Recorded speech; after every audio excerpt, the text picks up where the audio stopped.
You wake up to the sound of your partner's fitness alarm blaring at 5 a.m.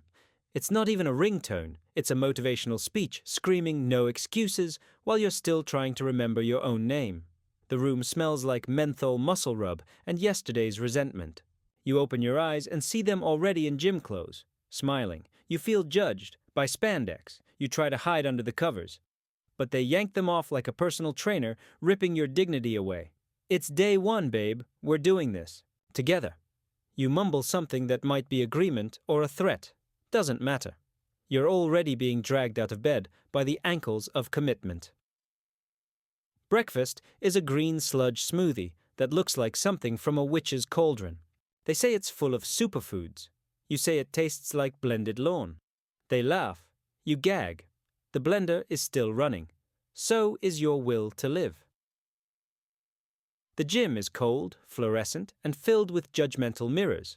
You step onto the treadmill, next to your partner who's jogging like an Olympic torchbearer. You walk at the speed of betrayal. You try to joke, at least we're burning calories from the fight last night. They don't laugh. They hand you a sweat towel like it's a marriage contract. Mid-run, you realize your playlist is just sad love songs and food commercials. Your body is breaking, knees screaming, lungs collapsing, and your soul quietly dying inside a sports bra. You look over. They're glowing. You're melting. Post-workout, they suggest cold showers. You suggest a divorce. Instead, you compromise with a lukewarm argument about why joint fitness was a terrible idea. You lose the argument. And 5 pounds of hope. Grocery shopping becomes a battlefield. Every item in your cart is questioned. Do you really need almond butter and peanut butter? You stare at them, deadpan. Do you really need to comment on my coping mechanisms? Silence. Tension. You swap the peanut butter for tears. At home, the fridge is now a sterile wasteland of kale, pre-cooked chicken, and things labeled plant-based that look like insulation foam. Your favorite cheese? Gone. Replaced by something called nutritional yeast. Your taste buds write a resignation letter. Dinner is a portion-controlled war zone. You count lentils, they count your bites. Chew slower, it helps digestion.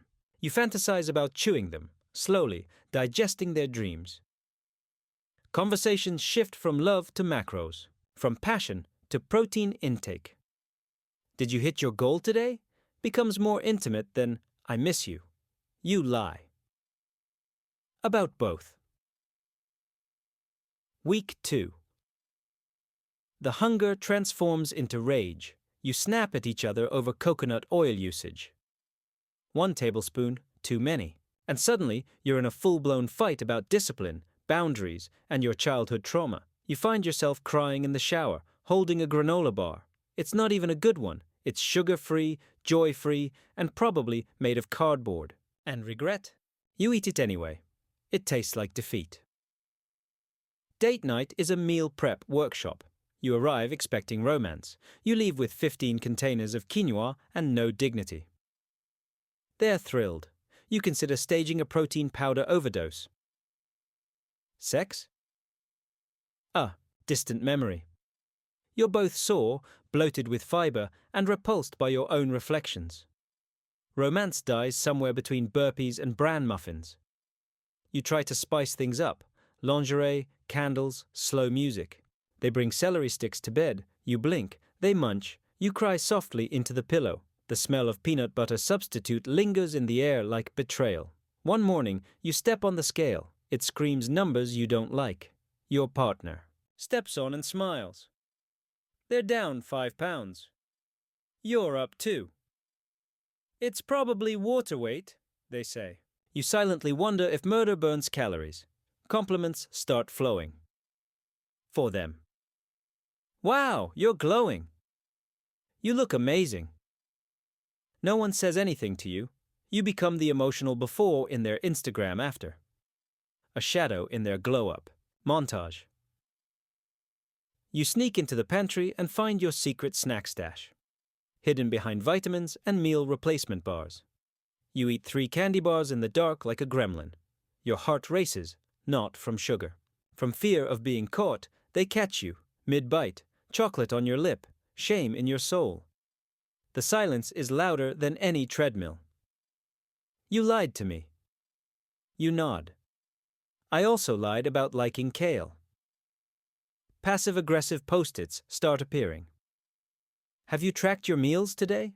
Remember, discipline over desire. You respond with your own notes. Remember, silence is peace. You don't speak for 3 days. You try to explain it's not just about weight, it's about losing yourselves. They say you're being dramatic. You say you miss bread. They say you miss the point.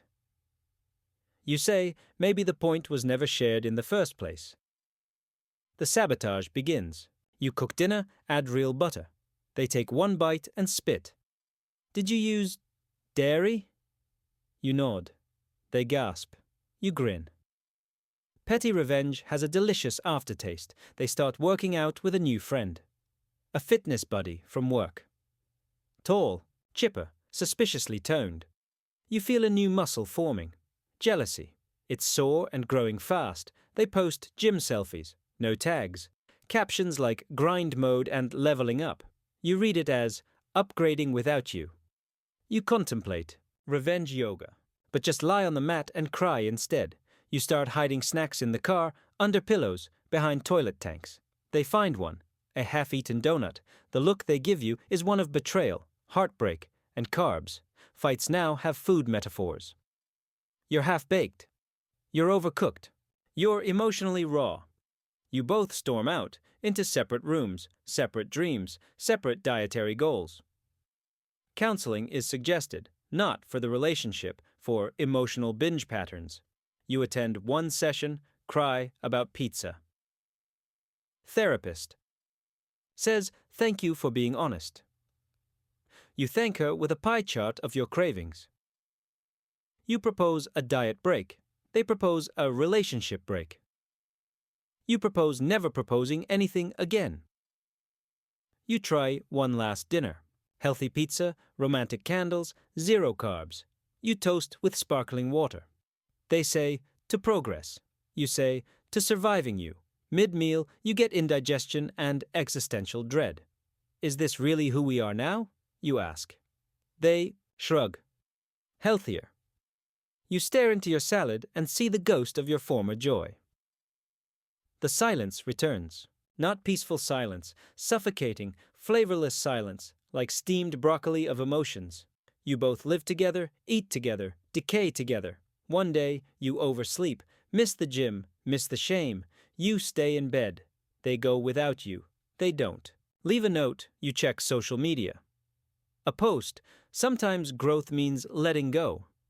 A picture of them smiling with their gym friend. You realize this is your before and after, and you're the deleted middle. The fridge is empty now. So is the house. So are you. You eat ice cream in bed, alone, watching old photos like reruns of a sitcom you used to love. Laughter feels like fiction. In the end, the weight you lost wasn't just physical. It was trust, connection, intimacy, and maybe a few pounds.